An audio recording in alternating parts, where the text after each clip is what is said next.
जब मैं आपको एक क्वेश्चन रहमान रहीम, तो कल हम लोग एक एग्जाम्पल देख रहे थे जॉब ऑर्डर कॉस्टिंग की। जितनी हमने डिस्कशन कल तक कर ली उसमें किसी को कोई प्रॉब्लम, कोई परेशानी, कोई मसला?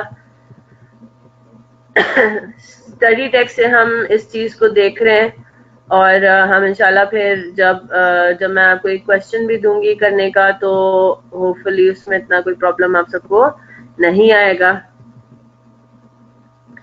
जॉब ऑर्डर कॉस्टिंग में बस मेन चीज यही है कि आपने जॉब से स्पेसिफिक जितनी भी कॉस्ट रिलेटेड इंफॉर्मेशन है, आपने उनको एक जगह पे कहीं ना कहीं गैदर करना है कॉस्ट लेजर के अंदर, और वो गैदर करने कहाँ पे?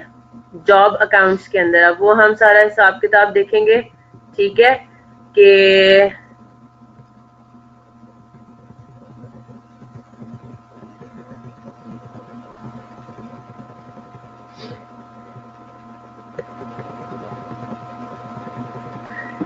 चलें जी, एक कॉस्ट इंट्रोडक्शन का चैप्टर है अभी तक। तो ये था हमारे पास एग्जाम्पल नंबर 3 हम बेसिकली देख रहे हैं, ठीक है जी, स्टडी टेक्स्ट में से, और यही पैक के हैंडबुक में भी गिवन है। तो कल हमने क्या चीज देखी थी कि हमारे पास, हम पहले एक किस्म की जो वर्किंग है हम वो करेंगे कि आपके पास स्केड्यूल ऑफ, उसको हम कहेंगे कि जी schedule of resources used during the month, ठीक है जी, कि हमारे पास क्या क्या, कौन कौन सा लेबर इस्तेमाल हुआ, मटेरियल हमारा कितना इस्तेमाल हुआ, लेबर हमारे पास डिफरेंट कैटेगरीज के अगर दिए होंगे तो उसमें हर लेबर का, हर टाइप ऑफ लेबर का कितने आवर्स यूज हुए, और फिर उस हिसाब से कितना उनका, बहुत simple, right, very straight forward, right. चले जी, दूसरा काम फिर हमें क्या देखना है। अब कॉस्ट लेजर में हमारे पास क्या क्या जर्नल एंट्रीज पास होंगी। बहुत सिंपल जो है इसका पूरा लॉजिक है, बहुत सिंपल इसकी एक्सप्लेनेशंस हैं, और आप लोग, बल्कि मुझे खुद ही जो है वो जो है इसकी जर्नल एंट्रीज बताते रहेंगे। मैं आप लोगों से अभी पूछती रहती हूँ कि भाई क्या हमारे पास स्पेसिफिक सिनेरियो में क्या हमारे पास सिचुएशन बनेगी, ठीक है। हमारा अगेन ऑब्जेक्टिव क्या है कि कॉस्ट लेजर के अंदर हमारे पास हर जॉब की अलग अलग इंफॉर्मेशन अलग अलग अकाउंट के अंदर जा रही हो, ठीक है। चले जी, तो हमारे पास क्या पोजीशन है, ये हमारे पास कॉस्ट लेजर की अब हम बात कर रहे हैं, ठीक है। कॉस्ट लेजर के अंदर अब जर्नल एंट्रीज क्या पास होंगी।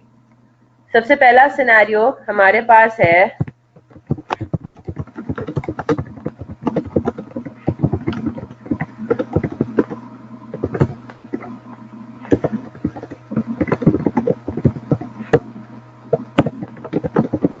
जी हम एग्जाम्पल कह रहे हैं कि हमारे पास दो जॉब्स हैं, हमारे पास दो ऑर्डर्स हैं, इन अदर वर्ड्स, ठीक है। उन दो डिफरेंट ऑर्डर्स को हमने जॉब ए और जॉब बी का नाम दिया है, और मैं आपको भी ये कह रही हूँ कि अब मैं मटेरियल ए इशू कर रही हूँ जॉब ए को, और मटेरियल ए इशू कर रही हूँ जॉब बी को, ठीक है। मतलब मैं same he material, for example हम प्रिंटिंग प्रेस है, और अभी मैं आपको कह रही हूँ कि मेरे पास दो ऑर्डर्स हैं और दो डिफरेंट जॉब्स हैं, और मैं अब पेपर इशू कर रही हूँ इन्वेंट्री अपनी वेयर हाउस में से। तो क्या जर्नल एंट्री हमारे पास होगी डिफरेंट इस सिनेरियो के अंदर जी?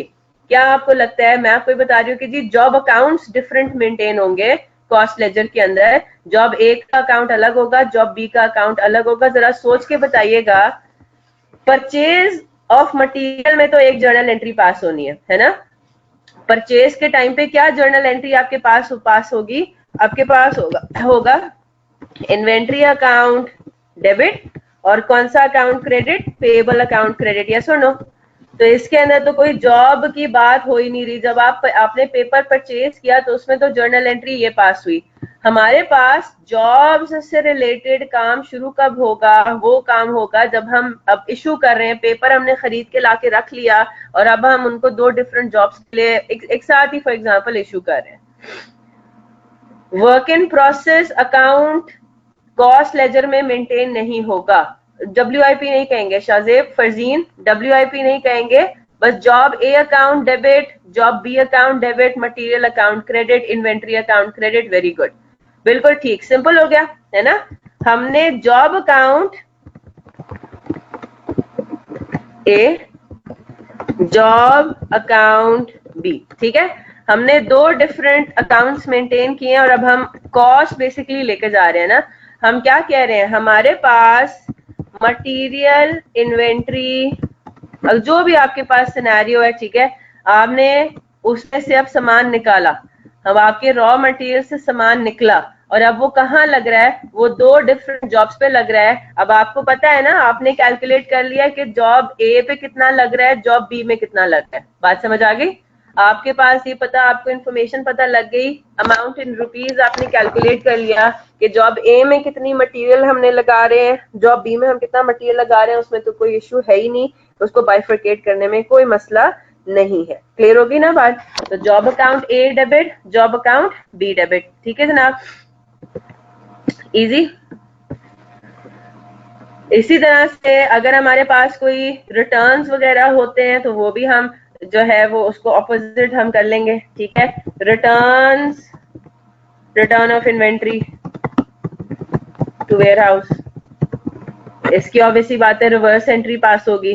ठीक है, जोन से जॉब का रिटर्न हो रहा है, हम क्या करेंगे, आपके पास मटेरियल इन्वेंट्री अकाउंट डेबिट होगा और क्या क्रेडिट होगा, रिस्पेक्टिव जॉब अकाउंट। ठीक है, फॉर एग्जांपल जो आपने ए के लिए मटेरियल इशू किया था वो उसमें से अब हमने थोड़ा रिटर्न कर दिया क्योंकि ये इस क्वेश्चन में डिस्कशन हुआ है इस चीज का। तो return of inventory to warehouse, आपका जो प्रिंटिंग की जो एरिया है वहां से अगर आपने वापस वेयर हाउस में भेजा तो ऑब्वियसली बात है उसकी रिवर्स एंट्री पास होगी। ठीक है जी। फिर इसके अलावा हमारे पास और क्या लगता है, what is another resource that is, इसको हम कह देंगे इश्यू ऑफ लेबर कह देते हैं। ठीक है, ये क्या है, ये याद है ना फैक्टर्स ऑफ प्रोडक्शन के आपके वो जो 4 स्टेप्स थे कॉस्ट साइकिल के, है ना, एक तो एक्विजिशन है, दूसरा इशू है। तो अभी हम बेसिकली इशू की बात कर रहे हैं, इशू ऑफ लेबर। अब आपने लेबर लगाया, ठीक है, एक तो आपने पहले स्टेप पे एक्विजिशन के अंदर तो कोई जॉब्स अकाउंट नहीं इन्वॉल्व होंगे, उसमें क्या जर्नल एंट्रीज पास होंगी, वो नॉर्मल होंगी। ठीक है, जब हम अब स्पेसिफिक जॉब्स पे उस लेबर को अब लगा रहे हैं तो क्या जर्नल एंट्रीज पास होंगी, उसमें भी यही होगा, जॉब अकाउंट जॉब ए का डेबिट हो जाएगा, जॉब अकाउंट जॉब बी का डेबिट हो जाएगा, 3 जॉब्स हैं तो तीसरा अकाउंट डेबिट हो जाएगा, और क्रेडिट क्या होगा, लेबर अकाउंट क्रेडिट हो जाएगा। आप बेसिकली कॉस्ट अब अक्यूमुलेट कर रहे हैं किसके अंदर, रिस्पेक्टिव जॉब अकाउंट्स के अंदर। इजी। ठीक है, इशू ऑफ लेबर भी हो गया। फिर उसके बाद WIP टू पेरोल तो नहीं होगा ना बेटा, अब जॉब अकाउंट्स इन्वॉल्व हो रहे हैं ना।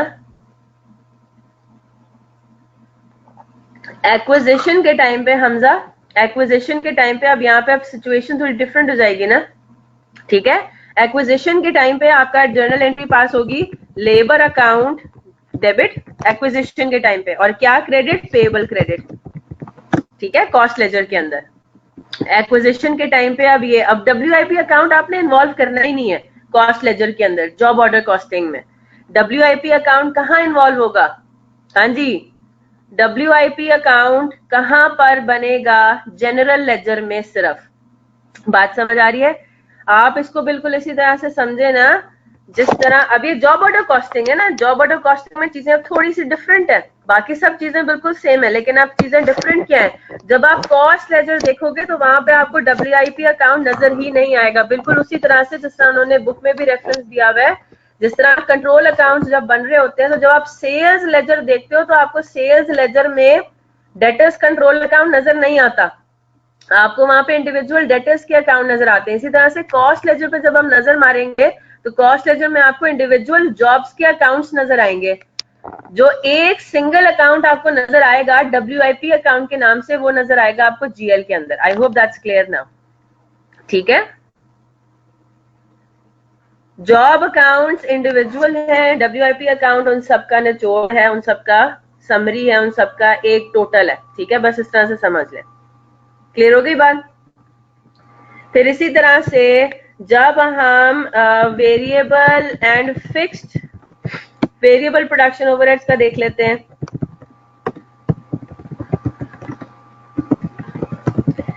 क्या होगा यहाँ पे जाहिर सी बात है, अब हमने जो जॉब अकाउंट के अंदर क्या लेकर जाने हैं, दोनों किस्मों के वेरिएबल और फिक्स प्रोडक्शन ओवरहेड्स की एब्जॉर्ब्ड फिगर्स लेके जानी है ना। प्रोडक्शन ओवरहेड्स आपने एब्जॉर्ब करने हैं, तो वेरिएबल प्रोडक्शन ओवरहेड्स आप किस तरह से एब्जॉर्ब करेंगे?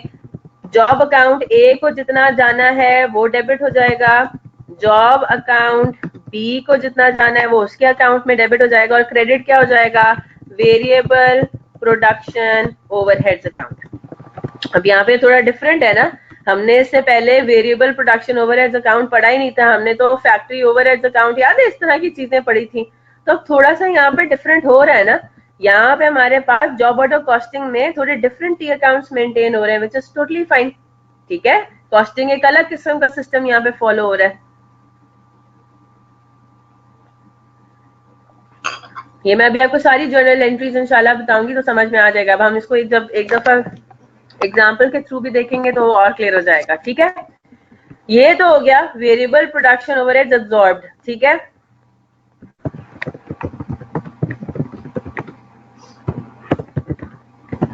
हाँ जी, एक्चुअल वेरिएबल प्रोडक्शन ओवरहेड्स की क्या जर्नल एंट्री पास होगी? एक तो एब्जॉर्ब्ड हो गया और एक एक्चुअल भी तो होता है, क्या जर्नल एंट्री पास होगी उसकी?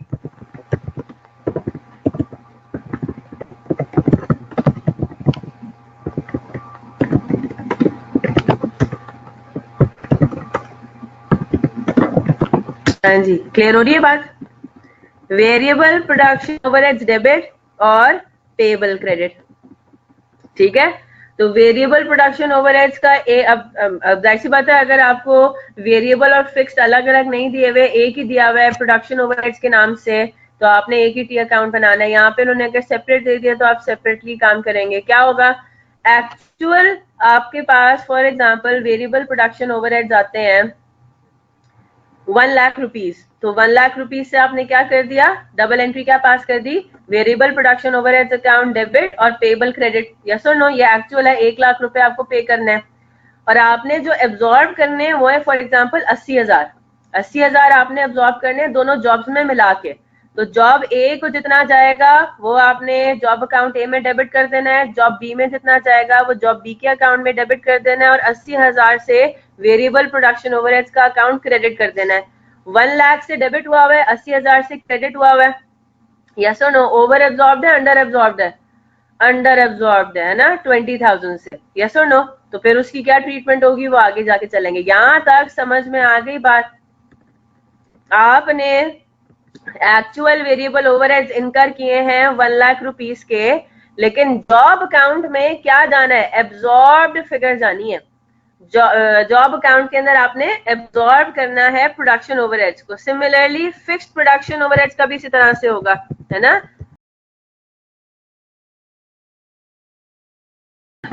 और आपको ये बात पता है कि ज्यादातर सिनेरियो में ओवर या अंडर एब्जॉर्ब किसके अंदर आता है, किस केस में आता है?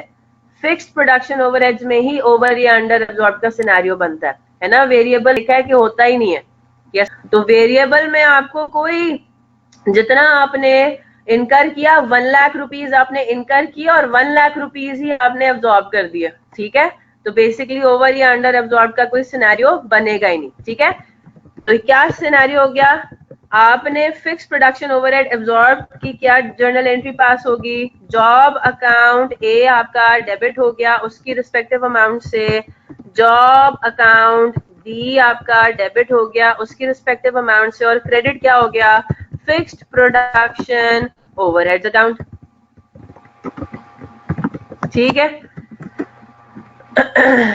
और जो एक्चुअल है उसकी जर्नल एंट्री क्या होगी?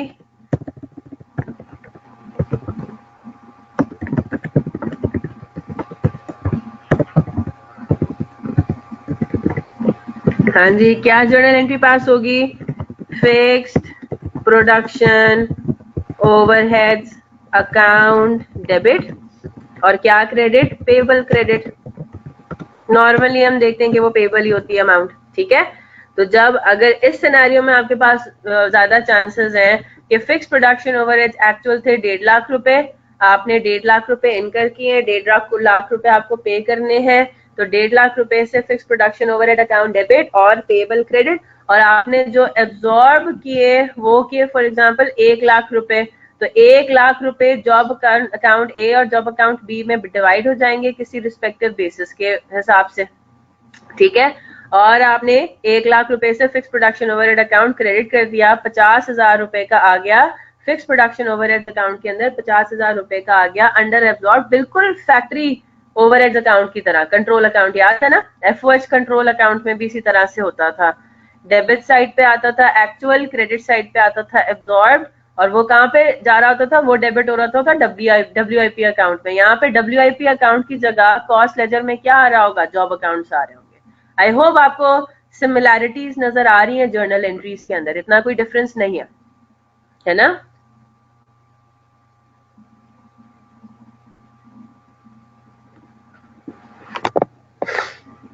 चलें जी, कर रहे हैं कॉपी साथ साथ। अब जरा हम इन्हीं चीजों को देख लेते हैं। हमारे पास, अच्छा इसमें इसके अलावा हमारे पास एक और चीज भी हो सकती है, ठीक है। एनी अदर एक्सपेंस, वो डिपेंड करता है कि आपके पास क्या जर्नल एंट्री पास होगी। कल वाला सारा सिनेरियो याद है आपको, कल हम लोगों ने ये भी देख लिया, वेरिएबल ओवरहेड्स को जो है वो उन्होंने एब्जॉर्ब करना था at the rate of 300 per hour. और ये बात मैंने आपको बता दी थी कि डायरेक्ट लेबर में दोनों ग्रेड्स के जो लेबर है, ग्रेड ए ग्रेड बी, वो दोनों लेबर शामिल है, ठीक है। तो उन दोनों का मिला के आपके पास 85 आवर्स बनते हैं। कॉस्ट पर आवर जो है वेरिएबल ओवरहेड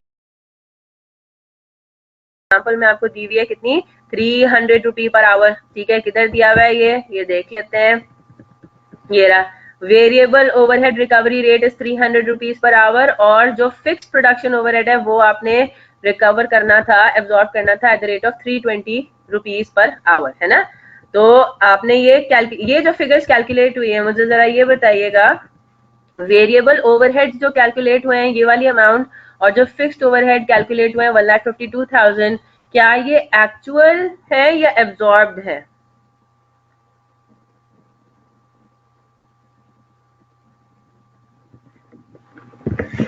जी जनाब, अंडर एब्जॉर्प्शन, और आप एब्जॉर्ब ही फॉलो करेंगे जॉब ऑर्डर कॉस्टिंग में। नहीं, अंडर एब्जॉर्प्शन की नहीं थी। अंडर एब्जॉर्प्शन, ओवर एब्जॉर्प्शन तो जो बैलेंसिंग फिगर आएगी शाहजेब, वो है ना। इधर देखें, मैं आपको ये कह रही हूँ कि एक्चुअल फिक्स्ड ओवरहेड से 1,50,000, ठीक है, ठीक है जनाब। 1,50,000 आपके पास एक्चुअल फिक्स्ड ओवरहेड्स थे। जो टोटल आपने एब्जॉर्ब किए हैं, टोटल वो कितने किए हैं, 100,000। 100,000 ना अंडर एब्जॉर्ब्ड है ना ओवर एब्जॉर्ब्ड है, ये तो जो टोटल एब्जॉर्ब किए वो है ना। अंडर या ओवर एब्जॉर्ब्ड की फिगर कैसे कैलकुलेट होगी, हम ये देखते हैं ना कि एक्चुअल हमारे पास थे 1,50,000, और हमने अपनी जॉब्स में जो लेके गए हैं, हमने जो अपनी जॉब पे टोटल लगाए हैं फिक्स्ड ओवरहेड, वो कितने लगाए हैं, 100,000। तो हम ये कहेंगे कि जो 50,000 जो डिफरेंस है इन दोनों की फिगर्स में, वो हमारे पास क्या है, हम कहेंगे कि 50,000 हमने कम एब्जॉर्ब किया है एक्चुअल के से कंपेयर करते हुए। क्लियर होगी ना बात? हाँ जी, अंडर या ओवर एब्जॉर्ब की तो अलग एंट्री है ना। अंडर या ओवर एब्जॉर्ब की क्या एंट्री होती है, वो तो तीसरा काम है, वो तो तीसरी डबल एंट्री होती है। आप जब एफ फिक्स प्रोडक्शन ओवरहेड्स का टी अकाउंट देखोगे तो उसमें एक एंट्री आ रही है डेबिट साइड पे, है ना, एक एंट्री आ रही है डेबिट साइड पे, एक एंट्री आ रही है क्रेडिट साइड पे, एक और एंट्री होगी, वो क्या होगी, वो तो बैलेंसिंग फिगर होती है। क्लियर होगी ना बात मुनीबा? वो तो बैलेंसिंग फिगर होगी। आपने 1,50,000 डेबिट साइड पे लिखा, 1,00,000 क्रेडिट साइड पे आया, 50,000 बैलेंसिंग फिगर आया क्रेडिट साइड पे, 50,000 कम है क्रेडिट साइड पे। वो 50,000 अब वो एक अलग डबल एंट्री है, उसकी क्या डबल एंट्री होगी वो हम आगे जाके देखते हैं, ठीक है। वो आपके प्रॉफिट एंड लॉस अकाउंट में जाएगी। क्लियर होगी ना बात? वो कॉस्टिंग का जो प्रॉफिट एंड लॉस अकाउंट है वो उसमें चला जाएगा। 50,000 से अंडर एब्जॉर्ब, वो नॉर्मल चीज है। अच्छा जी, अब मेरी बात एक और से सुनिएगा। एग्जाम्पल आई होप सबको या तो याद होगी या याद नहीं होगी, तो मैं यहाँ पे रेफर कर देती हूँ। हमारे पास एक्चुअल वेरिएबल ओवरहेड्स तो उन्होंने नहीं दिए हुए, है ना। उन्होंने क्या दिया हुआ है, उन्होंने सिर्फ वेरिएबल ओवरहेड का रिकवरी रेट दिया हुआ है। तो हम क्या अज्यूम करें कि इसमें ना अंडर एब्जॉर्ब वाला सिनेरियो है ना ओवर एब्जॉर्ब वाला सिनेरियो, है ना। हमारे पास एक्चुअल रेट कितना है पर घंटे का, वो 300 रुपए ही है, और 300 रुपए के हिसाब से ही हम एब्जॉर्प्शन भी कर रहे हैं, ठीक है। अच्छा जी, यहाँ पे उसने हमें क्या दिया हुआ है, यहाँ पे बजटेड को यूज करके हमने 320 रुपीज पर आवर के हिसाब से हमने रिकवरी रेट निकाला, और हमने क्या कैलकुलेट कर लिया था यहाँ पे जब हम स्केड्यूल ऑफ रिसोर्सेज बना रहे थे, तो हमने ये देखें ये कैलकुलेशन की हुई है ना फिक्स्ड ओवरहेड्स की, हमने कैलकुलेशन किया हुआ है फिक्स्ड ओवरहेड्स को हमने एब्जॉर्ब किया हुआ है डायरेक्ट लेबर आवर्स के बेसिस पे, और जो हमारे पास इस हिसाब से टोटल फिक्स्ड ओवरहेड्स की अमाउंट बन रही है वो कितनी बन रही है, वो तो 1,52,000 बन रही है।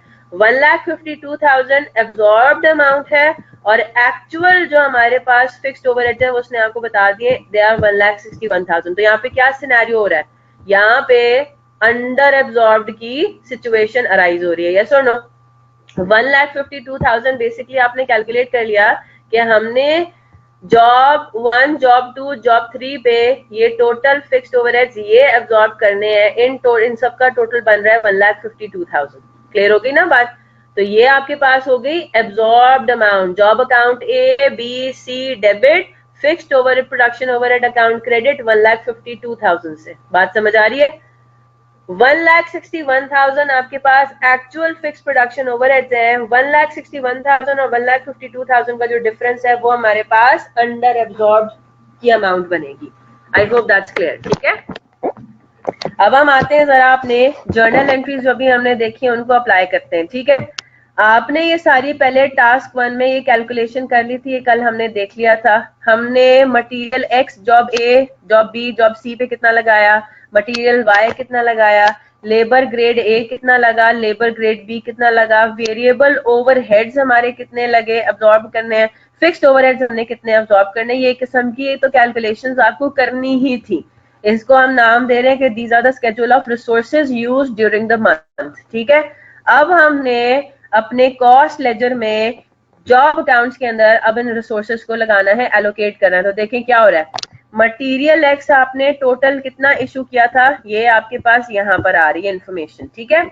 मटेरियल एक्स आपने टोटल इशू किया है 413,600, ये तो आपके पास हो गया नेट, ठीक है। कोशिश करते हैं कि हम रिटर्न्स की अलग एंट्री पास करें और इश्यूज की अलग एंट्री पास करें। जरा इन तीनों फिगर्स का टोटल कीजिए, 44,000, 1,76,000, 1,98,000। ये जो 4,400 माइनस हुआ हुआ ये तो वो है जो कि जॉब 0607 से रिटर्न आपने करना है, ठीक है। याद है ना, ये 20 kgs of raw material were return to stores on completion of job 0607। I hope आपको याद होगा, कल ही हमने ये पढ़ी एग्जाम्पल। हाँ जी, तो टोटल आपने जून के महीने में 4,18,000 रुपए का वर्थ ऑफ मटेरियल इशू किया था, ठीक है। पहले आपने 4,18,000 का वर्थ ऑफ मटेरियल इशू किया, तो आपने देखें क्या जर्नल एंट्री पास की, मटेरियल एक्स इन्वेंट्री अकाउंट, ठीक है। आपने अलग अलग मटेरियल्स को रख लिया क्योंकि आपको अलग अलग डिटेल दी हुई है मटेरियल्स की, ठीक है। तो मटेरियल एक्स का इन्वेंट्री अकाउंट क्रेडिट हो गया 4,18,000 से, और जो आपने ऊपर रिस्पेक्टिव फिगर्स कैलकुलेट किए हैं जॉब अकाउंट्स आपने डेबिट कर दिए उनकी रिस्पेक्टिव अमाउंट से, ठीक है। फिर मटेरियल एक्स 4,400 का आपने रिटर्न भी किया था जॉब नंबर 0607 के उससे रेफरेंस से, तो क्या हुआ, material x inventory account 4,400 debit और जॉब 0607 क्रेडिट हो गया 4,400 से। क्लियर हो गई बात। फिर आपने इसी तरह से मटेरियल वाई का भी काम किया। मटेरियल वाई जो आपने टोटल इशू किया है उसमें कोई रिटर्न्स नहीं है। मटेरियल वाई आपने टोटल इशू किए 5 लाख रुपए के, और वो 0607 में नहीं लगा है ना, सिर्फ 0503 और 0402 में लगा। तो जॉब ये दोनों रिस्पेक्टिव जॉब अकाउंट्स डेबिट हो जाएंगे 2 लाख 3 लाख से, और मटेरियल वाई का इन्वेंट्री अकाउंट क्रेडिट हो जाएगा टोटल 5 लाख से। क्लियर होगी बात। तो 5 लाख से material Y inventory account credit, और जो दो रिस्पेक्टिव जॉब अकाउंट्स है वो आपने, आप बेसिकली कॉस्ट एक्यूमुलेट कर रहे हो ना, डेबिट कर रहे हो उन जॉब अकाउंट्स के अंदर। Simple, very easy, yes.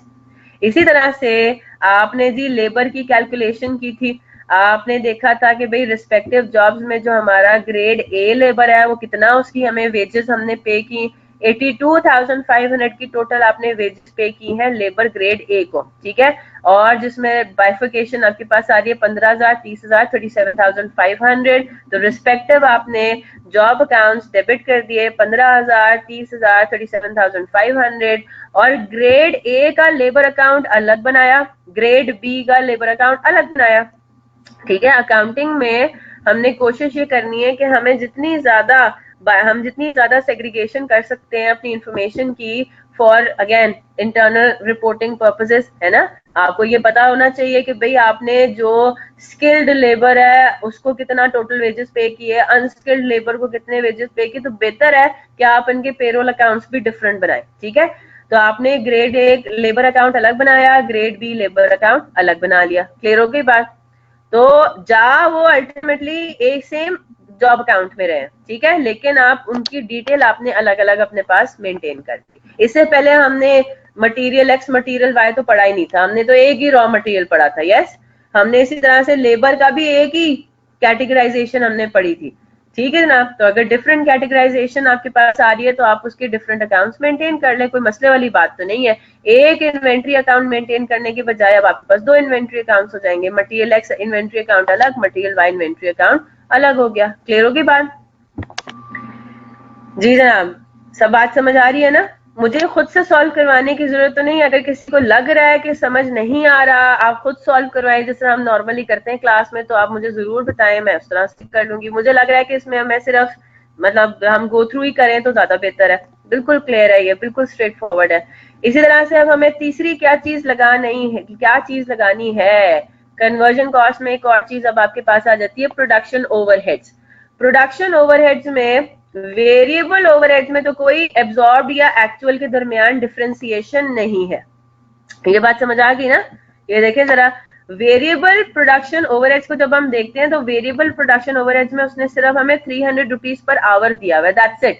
उसने हमें ये नहीं बताया हुआ कि जी बजटेड प्रोडक्शन ओवरहेड्स कितने थे, एक्चुअल प्रोडक्शन ओवरहेड्स वेरिएबल कितने थे। तो हम क्या कहेंगे कि भाई एक्चुअल अब्जॉर्ब यही है, कोई अंडर अब्जॉर्ब का सिनेरियो इसमें है ही नहीं, ठीक है जनाब। तो आपने simply 300 rupees per direct labour our आपने उस हिसाब से इसको एब्जॉर्ब कर लिया, और नॉर्मली इसका कॉन्सेप्ट यही होता है, ठीक है।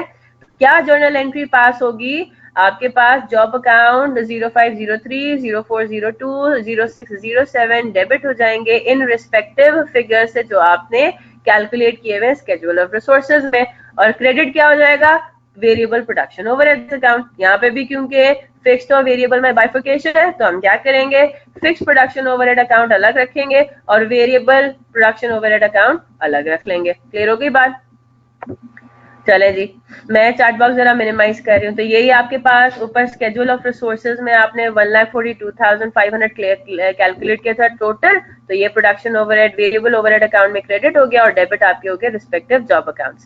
सेम गोज फॉर व्हाट, अब हमने क्या करना है, जॉब अकाउंट्स के अंदर अब हमने एब्जॉर्ब करने हैं फिक्स्ड ओवरहेड्स को। अब यहाँ पे आपको पता है कि एक्चुअल और फिक्स्ड डिफरेंट है, एक्चुअल और एब्जॉर्ब डिफरेंट है। एब्जॉर्ब आपने करने हैं 1,52,000। तो जॉब अकाउंट्स में कितनी फिगर्स जाएंगी, किस हिसाब से जाएंगी? 1,52,000 के हिसाब से। एक्चुअल था 1,61,000। आई होप दैट्स क्लियर, ठीक है। तो ये आप इसमें ले गए। फिर एक और आपके पास डायरेक्ट एक्सपेंस आ रहा था जो कि किसी रिस्पेक्टिव जॉब से रिलेटेड था। क्या था ये वाला? The company needed to hire a special machine for job 0402। तो आपने कहा एक और कॉस्ट है। इन सारी जो ऊपर आपके पास टेबल में कॉस्ट दी हुई है, इन सब कॉस्ट को तो आपने अकाउंट फॉर कर लिया। डायरेक्ट मटेरियल भी कर लिया, डायरेक्ट लेबर भी कर लिया, वेरिएबल ओवरहेड्स भी कर लिए, फिक्स प्रोडक्शन ओवरहेड्स भी कर लिया। जब आपने क्वेश्चन को नीचे फर्दर रीड किया तो आपने कहा कि एक और जॉब रिलेटेड कॉस्ट है, which is what, special machinery की रेंटल कॉस्ट है 5,000 रुपए की, ठीक है। तो 5,000 रुपीज की क्या जर्नल एंट्री पास होगी? जॉब अकाउंट 0402 में ये डेबिट हो जाएगी कॉस्ट, है ना, 5,000 से। और क्रेडिट क्या होगा आपकी? पेबल यानी रेंट पेबल कर दें, ठीक है, रेंट पेबल कर दें, हायर कॉस्ट पे क्रेडिट कर दें, ठीक है जनाब। तो यहाँ पे इन्होंने आपको क्या किया हुआ है? द पॉइंट इज ये job account respective job account में डेबिट होना है, ठीक है। ₹5000 से इसको डेबिट कर दिया, और हमने इस बात को अज्यूम किया है कि पेमेंट हो गई है रेंटल की। अगर आप ये भी कर सकते हैं कैश स्लैश रेंट पेबल, ठीक है। हायर कॉस्ट क्या होती है? रेंट होता है ना, आपने रेंट पे ले लिया हुआ है, हायर किया हुआ है, ठीक है जनाब। तो रेंट पेबल भी आप क्रेडिट कर सकते हैं ₹5000 से। Is that clear? यहां तक किसी को कोई प्रॉब्लम? एक्विजिशन, अच्छा, एक्विजिशन के केस में फिर मुझे बताइए, आप खुद जरा सोच के बताइए मुनीबा। मैं अगर आपको ये कहूँ कि जी हमने एक स्पेशल इक्विपमेंट खरीदा है ₹50,000 का, और मशीनरी की डेप्रिसिएशन हम करते हैं at the rate of 10% per annum straight line basis पे, चले बताइए। तो जून के महीने का क्या हमारे पास जर्नल एंट्री पास होगी? हाँ जी, मुनीबा का बहुत अच्छा सवाल है, ये आप लोगों का भी मैं टेस्ट कर रही हूँ। ट्रांजैक्शन में आपको बता रही हूँ।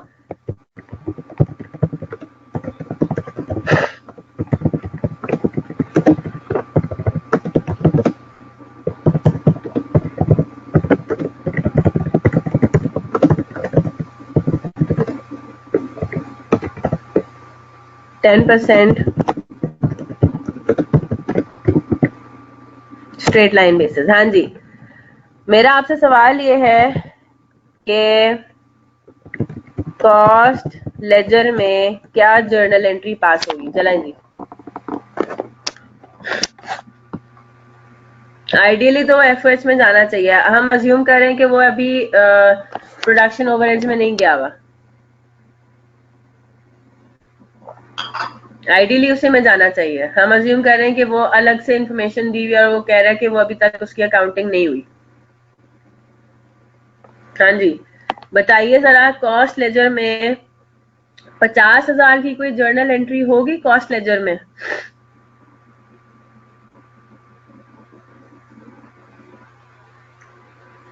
Very good. 50,000 का जो फिक्स्ड एसेट आपने परचेज किया है उसकी कॉस्ट लेजर में कोई जर्नल एंट्री पास नहीं होगी। अब आपने सारे अकाउंटिंग सिस्टम्स पढ़ लिए ना, integrated, interlocking and fully interlocking, yes और नो, है ना? तो कॉस्ट लेजर में हम कह रहे हैं कि जी कॉस्ट लेजर में तो होती नहीं है ना, कभी भी नहीं होती कॉस्ट लेजर में जब आपके पास सेपरेटली मेंटेन हो रहे हो, ठीक है जनाब। तो यहाँ पे कॉस्ट लेजर में जर्नल एंट्री क्या पास होगी? आइडियली ये जो डेप्रिसिएशन है ये फिक्स्ड ओवरहेड्स के थ्रू राउट हो जाना चाहिए, है ना? नहीं हुई तो हम कर देंगे। क्लियर हो गई बात? तो आपकी जर्नल एंट्री सिर्फ किसकी पास होगी? सिर्फ ये मैं कह रही हूँ, नो एंट्री फॉर ₹5,000। अच्छा जी, इसको अगर हम ये अज्यूम कर लें,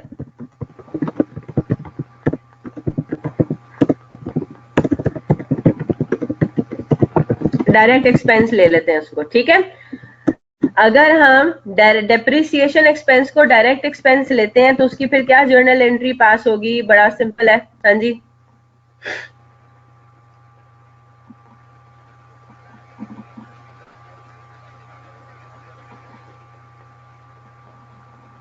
अंडर ओवर की एंट्रीज क्यों नहीं कर रहे? अंडर ओवर की आप लोग को आती है ना उम्मे बीबा?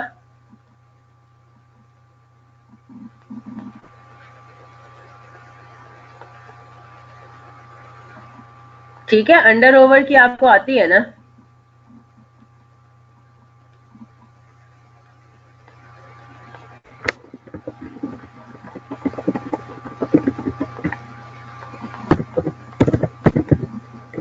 प्रोडक्शन ओवरहेड है, सॉरी, प्रोडक्शन ओवरहेड। तो डेप्रिसिएशन एक्सपेंसेस व्हाट? प्रोडक्शन आपका ओवरहेड, वेरी गुड, एफओएच, बिल्कुल ठीक। क्या जर्नल एंट्री पास होगी? जॉब अकाउंट ए आपका डेबिट हो जाएगा डेप्रिसिएशन एक्सपेंस से, और क्या क्रेडिट हो जाएगा? फिक्स्ड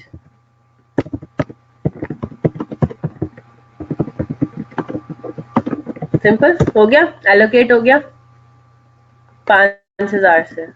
5,000 भी 5,000 डिवाइडेड बाय 12 से ना, अगर हम पर मंथ की बात कर रहे हैं।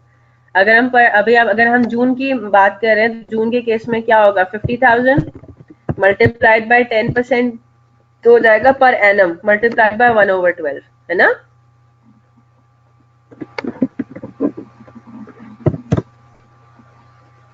ठीक है, ये बात समझ आ रही है ना?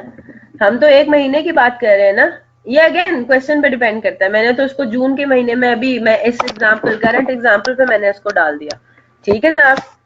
तो 50,000 इंटू 10% हो गया पर एनम, और मैं सिर्फ अगर जून के महीने की बात कर रही हूँ तो मुझे उसको 1/12 करना पड़ेगा। क्लियर हो गई बात? वो फिर आपके सवाल पर डिपेंड करता है कि किस, तो इस तरह से आपके पास क्या हो जाएगा। नहीं ना, FOH जब हम इसको एलोकेट करेंगे तो इस तरह से करेंगे ना।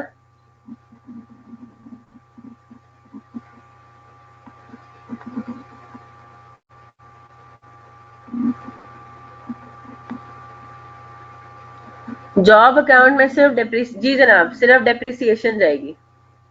जॉब अकाउंट में डेप्रिसिएशन जाएगी, वो हमारा प्रोडक्शन ओवरहेड हो जाएगा ना मोहसिन।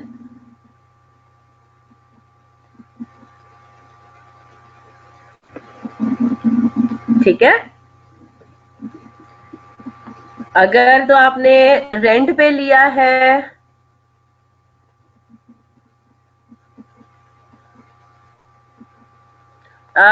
उमे अबीबा आपको देखना पड़ता है ना, ये जो डेप्रिसिएशन होता है ये नॉर्मली फिक्स प्रोडक्शन ओवरहेड होता है, वेरिएबल नहीं होता। अनलेस के डेप्रिसिएशन जो है वो आप चार्ज करें on the basis of number of units produced या नंबर ऑफ आवर्स वर्क, फिर वो वेरिएबल में आता है। लेकिन नॉर्मली ये जो स्ट्रेट लाइन मेथड और रिड्यूसिंग बैलेंस मेथड है, ये फिक्स प्रोडक्शन ओवरहेड में ट्रीट होते हैं। ठीक है, तो पॉइंट सिर्फ ये है कि या तो आपको रेंटल कॉस्ट दी हुई होगी, या अगर आपका अपना इक्विपमेंट है, अपना मशीनरी है जो कि डेप्रिसिएशन में इस्तेमाल हो रहा है, तो वो क्या होगा, उसका आपने फिर डेप्रिसिएशन लेके जाना है रिस्पेक्टिव जॉब अकाउंट्स में। हाँ, आइडियली मोहसिन, अभी अगेन मोहसिन और सना कंफ्यूज आप लोग अभी मत हो, क्योंकि क्वेश्चन में सिनेरियो मतलब रेंटल के पॉइंट ऑफ व्यू से दिया हुआ है ना। डेप्रिसिएशन अगर दिया हुआ होता तो वो डिफरेंट तरीके से थोड़ा सा क्वेश्चन होता, तो वो इसलिए मैं भी उसको उसमें जा नहीं रही। पॉइंट सिर्फ ये है, पॉइंट आप सिर्फ इसके ऊपर फोकस करें कि रेंटल कॉस्ट या तो जाएगी जॉब अकाउंट के अंदर, या फिर डेप्रिसिएशन जाएगा। जो कॉस्ट ऑफ एक्विजिशन है 50,000 का, उसका हमने कुछ नहीं करना, वो किसी भी जॉब अकाउंट में नहीं जाएगा। पॉइंट सिर्फ ये है, ये डेप्रिसिएशन है ना, तो मैं कह रही हूँ या तो डेप्रिसिएशन जाएगा, ओन्ड इक्विपमेंट का डेप्रिसिएशन जॉब अकाउंट में डेबिट होगा, या फिर डेबिट होगा क्या, रेंटल कॉस्ट। दैट्स इट, ये पॉइंट है बस मेन। ठीक है, अब इसमें जरा ज्यादा हम डिस्कस नहीं करेंगे, क्योंकि इसमें क्वेश्चन ही थोड़ा डिफरेंट स्टाइल से दिया हुआ है ना। अगर डेप्रिसिएशन होता तो फिर हमें वो बताता कि भाई एब्जॉर्ब्ड के अंदर क्या मतलब है, एक्चुअल जो फिक्स प्रोडक्शन ओवरहेड्स है उसमें क्या डेप्रिसिएशन शामिल है, नहीं है 1,61,000 के अंदर। फिर एब्जॉर्ब्ड की जो हमने फिगर निकाली है उसके अंदर हमने क्या, जो 3,20,000 का रेट, 320 का रेट निकाला है, उसमें क्या डेप्रिसिएशन की एब्जॉर्प्शन की भी शामिल है, वो तो फिर डिफरेंट किस्म का सवाल हो जाना था ना। ठीक है, तो इसलिए मैं उसमें अब जा नहीं रही। पॉइंट बस आपने इसका फोकस करना है कि या तो रेंटल कॉस्ट जाएगी, डेबिट होगी जॉब अकाउंट में, या फिर डेप्रिसिएशन डेबिट होगा जॉब अकाउंट में। That's it, I am not discussing this point further. वो क्वेश्चन पे डिपेंड करता है, वो क्वेश्चन में आपको क्लियर कट इन्फॉर्मेशन सारी दी हुई होगी, कोई कंफ्यूजन इंशाल्लाह नहीं होगा उसमें। ठीक है, तो ये जर्नल एंट्रीज अब स्पेसिफिक है जो कि हमने देखी कि भाई जॉब अकाउंट्स में जो स्पेसिफिक उसके अंदर जर्नल एंट्रीज पास होंगी वो क्या होंगी। ओवर अंडर एब्जॉर्ब का आपको पता है कि जो क्या जर्नल एंट्री पास होती है ना। ओवर अंडर एब्जॉर्ब, पहली बात तो ये कि जॉब अकाउंट के अंदर तो निकलेगा नहीं, वो तो फिक्स प्रोडक्शन ओवरहेड अकाउंट के अंदर बैलेंसिंग फिगर है वो आ रही होगी। ठीक है, और वो कहाँ जाएगी, वो कॉस्टिंग के पीएनएल के अंदर चली जाएगी। ठीक है, ओवर और अंडर एब्जॉर्ब क्लियर होगी ना बात। ठीक है, वो क्या होगा, ग्रॉस प्रॉफिट के नीचे या तो ऐड होगा या लेस होगा, सिंपल एज दैट। वो तो नॉर्मल सिनेरियो है, वो बिल्कुल उसमें नॉर्मल जर्नल एंट्रीज है। ठीक है, यहाँ तक बात समझ आ गई। अब इसी सिनेरियो के अंदर जरा हम देखते हैं कि जनरल लेजर में क्या जर्नल एंट्रीज पास होंगी, है ना, ये भी तो देखना चाहिए साथ साथ। ठीक है, जब आप इशू करते हैं मटेरियल वगैरह, ये सब चीजें, मैं ये जो टास्क नंबर 3 है ना, इसको मैं अभी for the time being ignore कर रही हूँ। ठीक है, टास्क नंबर 3 को मैं इग्नोर कर रही हूँ, जॉब और कॉस्ट को भी ये वाली बात कर रही हूँ मैं। टास्क नंबर 5 जो है, journal entries to record cost in general ledger. अब जरा मुझे बताइए,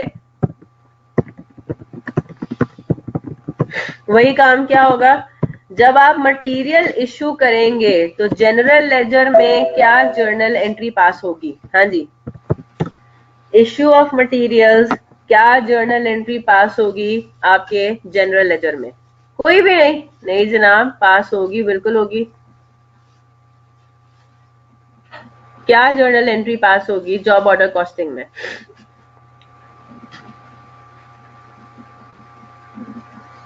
बिल्कुल ठीक। अब यहाँ पे आपने क्या इन्वॉल्व करना है बेटा? जॉब अकाउंट्स कोरोबोरेट करेंगे, वही काम होगा किसके अंदर? In something called WIP control account. ठीक है, WIP कंट्रोल अकाउंट डेबिट होगा, raw material inventory account credit होगा। अब यहाँ पे आपने अलग अलग अकाउंट्स नहीं बनाने, आपके पास जो है वो एक ही अकाउंट बनेगा। फॉर एग्जांपल अगर इन्वेंट्रीज 2 है,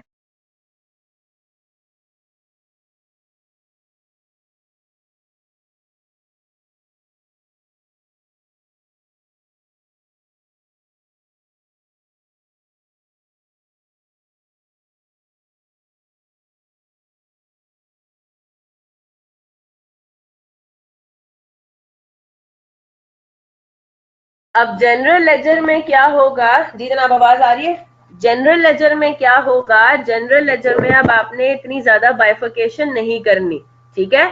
ना जॉब अकाउंट्स की बाइफिकेशन करनी है, ना ही आपने इन्वेंट्रीज की बाइफिकेशन करनी है, ना ही आपने लेबर की बाइफिकेशन करनी है। क्या मतलब हुआ इसका? जितने भी जॉब्स हैं, 10 जॉब्स है तो वो 10 की 10 जॉब्स का काम हो रहा होगा एक ही WIP कंट्रोल अकाउंट में। अगर आपके पास 10 किस्म के इन्वेंट्रीज है तो वो सारी की सारी inventories raw material inventory account में ही डेबिट क्रेडिट हो रही होंगी।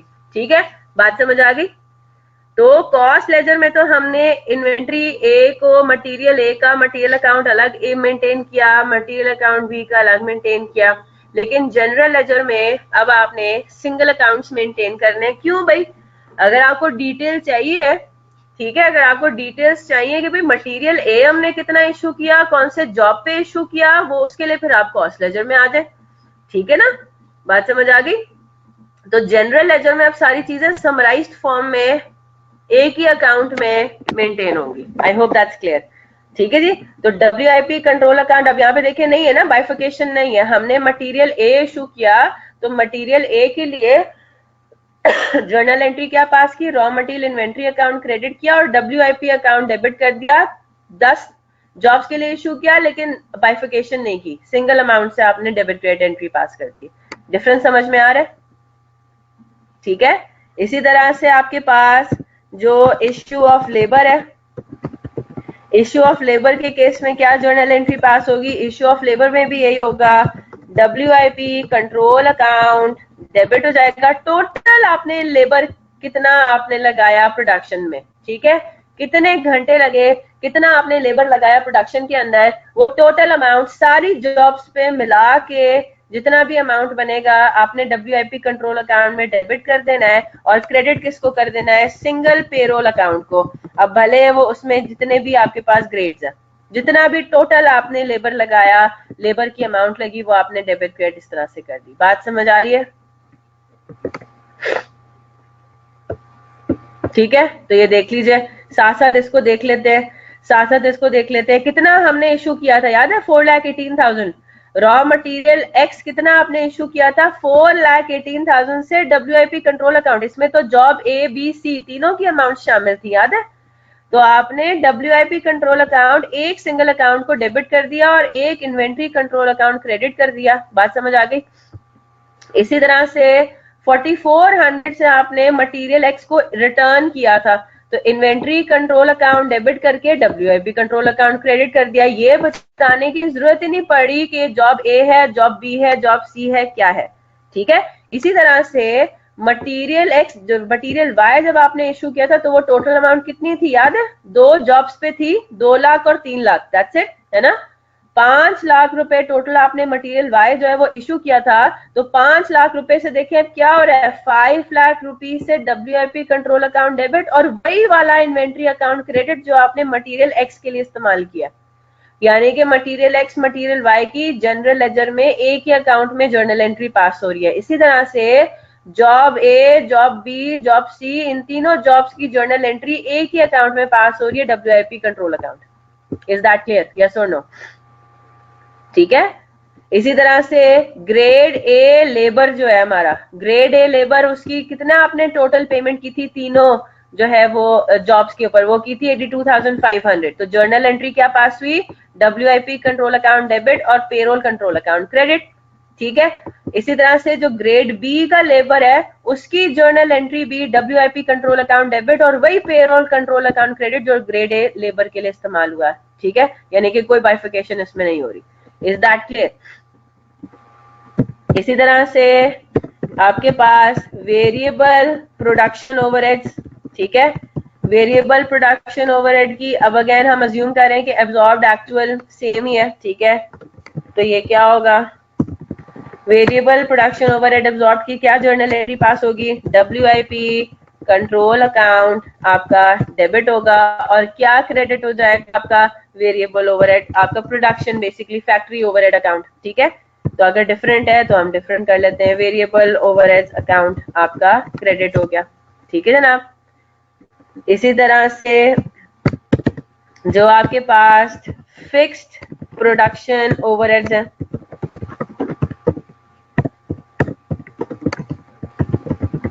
क्या जर्नल एंट्री पास होगी उनकी? WIP कंट्रोल अकाउंट डेबिट और क्या क्रेडिट? Fixed production. ठीक है, इजी है ना? कॉपी कर रहे हैं या करने की मैं से जरूरत तो नहीं है सच। WIP कंट्री जैसे एग्जांपल में वैसे भी गिवन है सब कुछ। ठीक है, तो अगर ना भी कॉपी करें तो खैर है। तो WIP control account debit, fix production overhead account credit. आई होप आपको बात समझ में आ रही है। ठीक है, बिल्कुल कॉस्ट लेजर वाली जर्नल एंट्रीज ही है, बस बाइफिकेशन आपने अब खत्म कर दी।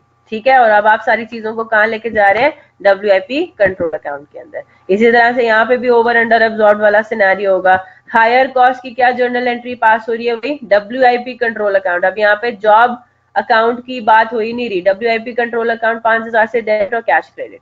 ठीक है, यहाँ तक बात क्लियर हो गई। फिर उसके बाद एक और काम भी तो होना है। जब सारा काम आपका खत्म हो जाएगा, जब आपकी सारी चीजें कंप्लीट हो जाएंगी, है ना, तो उसके अंदर भी हमें सिनेरियो को देखना है। चलें जी, यहाँ तक हम जरा पहले आ जाते हैं, वापस से आते हैं सिनेरियो पे। ये सारी जर्नल एंट्रीज हमने देख ली। अब हम जरा देखते हैं कि हमारे पास job cost accounts, job accounts जो टी अकाउंट्स हैं वो बनते हैं, तो मतलब सारी जर्नल एंट्री जब हम पोस्ट करते हैं तो हमारे पास क्या सिनेरियो होता है। इसको देखने से पहले जरा हम अपना नजर जरा क्वेश्चन पे मारते हैं। हमारे पास 3 जॉब्स थी। ठीक है, 3 जॉब्स में से सिर्फ एक जॉब है जो कि मंथ एंड पे कंप्लीट नहीं हुई। ठीक है, कल हमने इसका वर्बली थोड़ी डिस्कशन कर ली थी। कोई ऐसी जॉब जो मंथ एंड पे कंप्लीट ना हुई हो, उसका मतलब ये है कि उसमें क्लोजिंग वर्क इन प्रोसेस होगा, है ना? क्लियर हो गई ना बात? और बाकी जो 2 जॉब्स हमारी कंप्लीट हो गई हैं, उनका क्या होगा? फिर उनका क्या होगा? उनका होगा कॉस्ट ऑफ सेल। यानी कि ये जो जॉब आपने कंप्लीट कर ली ना, ये 2 जॉब्स आपने कंप्लीट कर ली, कंप्लीट करके आपने सेल कर दी। यस और नो? ये जॉब्स कंप्लीट होके हमने कस्टमर को, हम कहेंगे कि हमारी सेल हो गई ना, हमारा काम खत्म हो गया, हमने इनकम अर्न कर लिया। Is that clear? तो अब जरा हम आते हैं जॉब 0503 पर आते हैं। ठीक है, बाकी सारी चीजें आपने देखी हुई हैं। जॉब 0503 का जब हम जॉब अकाउंट देखते हैं ना, तो वो कुछ यूं होता है। इन्होंने आपको opening work in process question में दिया हुआ है 39,800। कहाँ दिया हुआ है? इधर सवाल के अंदर गिवन है। ठीक है, और ये बात मैंने आपको कल क्वेश्चन पढ़ते हुए हमने समझ ली थी। ये क्या चीज है? 31 मई तक आपने जॉब 0503 में जो टोटल कॉस्ट लगाई हुई है, डायरेक्ट मटेरियल लगाया हुआ है, डायरेक्ट लेबर लगाया हुआ है, कन्वर्जन कॉस्ट लगाई हुई है, वो कितनी लगाई हुई है? 39,800। क्लियर होगी ना बात? तो ये 39,800 क्या हो जाएगा? जॉब 0503 का ओपनिंग बैलेंस। ठीक है, तो हम आते हैं जरा 0503 पे। तो ये हमारे पास हो गया जॉब 0503, ये जॉब अकाउंट है। 39,800 इसका बैलेंस ब्रॉट डाउन है, ऑब्वियसली डेबिट साइड पे होगा, बिकॉज इसका नेचर क्या है? These are all the cost. ठीक है, ये सारी कॉस्ट है और इसका नेचर डेबिट होगा। क्लियर होगी ना बात? फिर उसके बाद ये सारी फिगर्स आपके पास कहां से आ रही है? ये वही है जो ऊपर हमने जर्नल एंट्रीज पास की है। ठीक है, मटेरियल एक्स आपने डेबिट किया, जॉब अकाउंट डेबिट कर दिया 44,000 से, मटेरियल वाई के नाम पे जॉब अकाउंट डेबिट कर दिया था 2 लाख से। ये सारी काम ऊपर हम जर्नल एंट्रीज कर चुके हैं, ठीक है। लेबर ग्रेड ए डेबिट किया 15,000, ग्रेड बी डेबिट किया था 10,000, वेरिएबल ओवरहेड्स 25,500 और ये फिक्स प्रोडक्शन ओवरहेड्स एब्जॉर्ब्ड है 27,200, ठीक है। यहां तक ये सारी चीजें हमने डेबिट एंट्रीज हमने पढ़ ली थी। अब हुआ क्या, ये सारा काम करने के बाद आपको पता ये चला कि ये जॉब तो हो गई है कंप्लीट, ठीक है। तो क्या जर्नल एंट्री फिर पास होगी, जब आप कोई मटेरियल कोई इन्वेंट्री सेल करते हो तो क्या जर्नल एंट्री पास होती है, परपेचुअल इन्वेंट्री सिस्टम फॉलो होता है ना कॉस्ट लेजर में, है ना। तो क्या जर्नल एंट्री पास होगी, अब यहाँ पे जो जर्नल एंट्री पास होगी नॉर्मली क्या होती है, WIP कंट्रोल अकाउंट से वो फिनिश गुड में चला जाता है ना। अब यहाँ पे कोई फिनिश गुड तो है नहीं, यहाँ पे तो जॉब्स है। अब ये थोड़ा डिफरेंट हो गया, बात समझ आ रही है। कंप्लीशन ऑफ जॉब पे क्या जर्नल एंट्री पास हो गया, मैं आपको कंपैरिजन आपके सामने लेकर आ रही हूँ। नॉर्मली हम क्या पढ़ते हैं, जब आप कोई प्रोडक्शन कंप्लीट करते हो तो वो वर्क इन प्रोसेस से निकल के चला जाता है फिनिश्ड गुड्स में, क्लियर होगी ना बात। अब हम खड़े हुए कॉस्ट लेजर में। पहली बात तो ये कि आप कॉस्ट लेजर में आपने वर्क इन प्रोसेस अकाउंट तो इन्वॉल्व करना ही नहीं है, क्योंकि वर्क इन प्रोसेस अकाउंट तो जनरल लेजर में बनेगा। तो हमारे पास क्या जर्नल एंट्री पास होगी, ना यहाँ पे work in process account maintain हो रहा है, ना यहाँ पे फिनिश्ड गुड्स अकाउंट मेंटेन हो रहा है। तो यहाँ पे हमारे पास क्या जर्नल एंट्री पास होगी, जब आपके पास कोई जॉब कंप्लीट होगी तो वो रिस्पेक्टिव जॉब अकाउंट हो जाएगा क्रेडिट। बात समझ आ गई, ठीक है। वो जॉब अकाउंट हो गया क्रेडिट। जब आप काम कर रहे थे तो आप जॉब अकाउंट्स को डेबिट करते जा रहे थे ना, जब आप काम कर रहे थे तो जॉब अकाउंट को डेबिट करते जा रहे थे। जब काम कंप्लीट हो गया तो जॉब अकाउंट क्रेडिट हो जाएगा और डेबिट क्या हो जाएगा, कॉस्ट ऑफ सेल्स अकाउंट। बात समझ आ रही है। नॉर्मली हम क्या जर्नल एंट्री पास करते हैं, नॉर्मली हम जर्नल एंट्री पास करते हैं finished good debit WIP credit, yes और नो। लेकिन जॉब ऑर्डर कॉस्टिंग में हम कहेंगे कि जी कॉस्ट लेजर में खड़े होते हुए तो हमने WIP अकाउंट और फिनिश गुड्स अकाउंट तो इन्वॉल्व करना ही नहीं है। बात समझ आ रही है, यस और नो। तो जर्नल एंट्री क्या पास होगी, cost of sales account debit होगा, जॉब अकाउंट क्रेडिट होगा, क्योंकि अब यहाँ पे ऑब्वियस सी बात है चीजें थोड़ी डिफरेंट चल रही हैं। जी जनाब, बात समझ आ गई। इसमें किसी को कोई कंफ्यूजन, कोई मसला, कोई परेशानी, कोई टेंशन, ठीक है। जनरल लेजर में क्या जर्नल एंट्री पास होगी कंप्लीशन ऑफ जॉब पे, जी जब आपकी जॉब कंप्लीट हो जाएगी तो जनरल लेजर में क्या जर्नल एंट्री पास होगी। अब जॉब अकाउंट्स की जगह क्या इस्तेमाल हो रहा है, WIP कंट्रोल अकाउंट, है ना। जॉब अकाउंट की जगह वही काम अब कहाँ पे होगा, WIP कंट्रोल अकाउंट में क्रेडिट होगा, और डेबिट क्या होगा, वही कॉस्ट ऑफ सेल्स, ठीक है, कॉस्ट ऑफ सेल्स। बस ये फर्क है, बाकी सब चीजें कॉस्ट लेजर में भी वही जर्नल एंट्रीज पास हो रही हैं, जनरल लेजर में भी वही जर्नल एंट्रीज पास हो रही हैं। बस फर्क ये होगा कॉस्ट लेजर में जहां जहां जॉब अकाउंट्स हैं वहां वहां WIP कंट्रोल अकाउंट आ जाएगा। चलें जी, क्लियर होती है बात।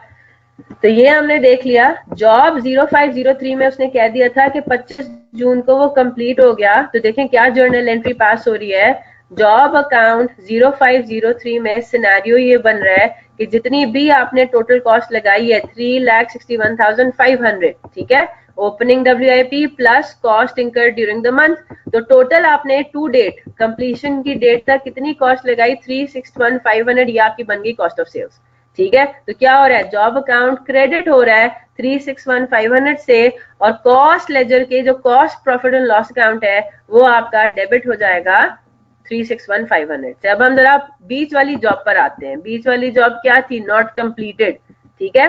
मंथ एंड पे 2 अप्रैल को वो शुरू हुई थी और मंथ एंड पे वो कंप्लीट नहीं हुई, ठीक है जनाब। तो इसका क्या मतलब हुआ, इसका मतलब ये हुआ कि 30 जून तक जितनी भी कॉस्ट लगी उस जॉब पे वो बन जाएगी हमारा closing balance of work in process. Simple है, कोई मसले वाली बात ही नहीं है। अब हम जरा दूसरी अपनी जॉब के अकाउंट के ऊपर आते हैं। दूसरी जॉब, हमारा अकाउंट सामने नजर आ रहा है आपको, जॉब 0402, ठीक है। Opening balance, opening work in process ये है कि 31 मई तक कितनी आपने कॉस्ट लगाई थी इस जॉब पे, कितना काम कर लिया था 72,640 का। फिर जून के महीने में आपने फर्दर कॉस्ट कितनी इनकर की, वो आपने जर्नल एंट्रीज ऊपर देख ली और आपने उनको पोस्ट भी कर दिया।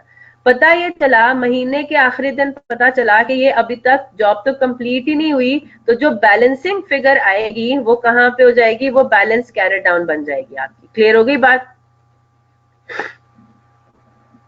नहीं जनाब, वो मैं अभी बात जनरल लेजर में फिनिश गुड्स की एंट्री नहीं होगी, वो भी कॉस्ट ऑफ सेल्स में डायरेक्ट चला जाएगा। क्योंकि अब यहाँ पे हम जॉब्स की बात कर रहे हैं, अब हम इन्वेंट्री वाइज मतलब चीजों को नहीं लेके चल रहे, हम जॉब वाइज चीजों को लेके चल रहे हैं, ठीक है। थोड़ा डिफरेंट है ना यहाँ पे। अब यहाँ पे हम सारी इन्वेंट्री को इकट्ठा नहीं देख रहे, हम इन्वेंट्री को भी बाइफिकेट कर रहे हैं डिफरेंट जॉब्स में, ठीक है। ये मैं अभी आपको देती हूँ होमवर्क, होमवर्क इसी एग्जाम्पल को कंप्लीट करना है, देखना है इसको बाकी, ठीक है। खिचड़ी बनती है, लेकिन उसको मैं तो कोशिश कर रही हूँ कि मैं आपको प्रॉपर तरीके से बताऊं ना। हमने पहले देखा, हमने जी सारी चीजें, एग्जाम्पल 3 जी जनाब, अभी मैं बताती हूँ आपको, मैं क्लोज करने लगी हूँ बस।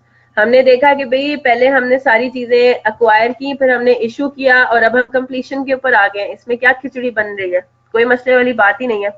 तीसरी जॉब भी वो कंप्लीट हो चुकी थी, तो देखें तीसरी जॉब में भी वो क्या हो रहा है, कॉस्ट ऑफ सेल्स हो रहा है। बात समझ आ गई? आज एक्स्ट्रा क्लास नहीं है इंशाल्लाह, कल आपकी एक्स्ट्रा क्लास होगी वही 2 बजे। कल नॉर्मल क्लास है और उसके बाद होगी एक्स्ट्रा क्लास जी। क्या है सवाल मोहसिन रजा का, जॉब में फिजिकल प्रोडक्ट मैन्युफैक्चरिंग या सर्विस दोनों शामिल है ना? जी जनाब, अभी हम ऐसे ज्यादा फोकस करें फिजिकल के ऊपर। मैन्युफैक्चरिंग होगा, ठीक है, मैन्युफैक्चरिंग होगा। नॉर्मल लंबी नहीं कर सकते, नॉर्मल लंबी करने थोड़ा मुश्किल है, ठीक है जनाब।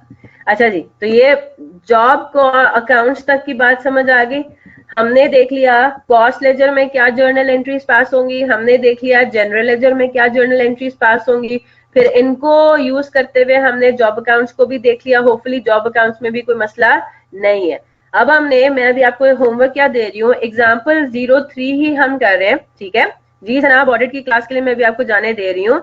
एग्जाम्पल 3 के लिए हमने स्केड्यूल ऑफ रिसोर्सेज देख लिया, हमने जर्नल एंट्रीज ये टास्क 2 देख लिया, journal entries to record cost and job accounts, यानी कि कॉस्ट लेजर में क्या जर्नल एंट्रीज होंगी वो देख ली। हमने जॉब कॉस्ट अकाउंट्स भी देख लिए, उनको भी हमने डिस्कस कर लिया। मैंने आपको बता दिया कि जो कंप्लीट हो जाएंगे वो कॉस्ट ऑफ सेल्स में चले जाएंगे, जो कंप्लीट नहीं होंगे वो सिंपली बैलेंस कैरी डाउन लिख देंगे आप उधर। अब जो हमने एक चीज देखी थी, जो हमने पढ़ी थी कि there is something called job cost cards, कुछ भी नहीं है वो। ये आपने टास्क 4 इसका देखना है, example 3 study text I cap, task 4 sorry, task 4 देखना है, एग्जाम्पल 3 आई कैप स्टडी टेक्स्ट। उसमें आपने ये चीज स्टडी करनी है कि जॉब कॉस्ट कार्ड बनता किस तरह से है। और मैंने आपको ये जो हमने पैक के हैंडबुक से देख लिया था कि भाई हमने किस तरह से कैलकुलेशन करनी है कि टोटल कॉस्ट कितनी लगी, सिंपली हुआ है, ठीक है। हर जॉब का अलग अलग इस तरीके से उन्होंने 3 कॉलम में बना दिया।